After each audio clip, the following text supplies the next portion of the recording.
ఈరోజు మనం మన గుండె గురించి 4 విషయాలు తెలుసుకుందాం. Fact number 1. మన శరీరంలో అలసట తెలియని అవయవం గుండె. ఇది రోజుకు సుమారు 1,00,000 సార్లు కొట్టుకుంటుంది. అంటే మన జీవితకాలంలో సుమారు 2.5 బిలియన్ల సార్లు రక్తాన్ని పంపింగ్ చేస్తుంది. Fact number 2. సాధారణంగా ఒక గుండె పరిమాణం వారి బిగించిన పిడికిలి అంత ఉంటుంది. పురుషులలో దీని బరువు సుమారు 280 నుండి 340 గ్రాములు ఉంటే, స్త్రీలలో 230 నుండి 280 గ్రాముల వరకు ఉంటుంది. Fact number 3.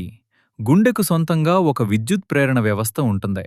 దీనివల్ల శరీరానికి వెలుపల ఉన్నప్పటికీ తగినంత ఆక్సిజన్ అందినంత వరకు గుండె కొట్టుకుంటూనే ఉంటుంది. అందుకే గుండె మార్పిడి చికిత్సలు సాధ్యమవుతున్నాయి.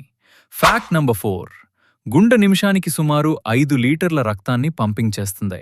ఇలా ఒక రోజులో మన శరీరంలోని రక్తనాళాల ద్వారా సుమారు 7,500 లీటర్ల రక్తాన్ని ప్రసరింపజేస్తుంది. మరిన్ని వీడియోలు చూడటానికి మా ఛానల్ను ఫాలో అవ్వండి.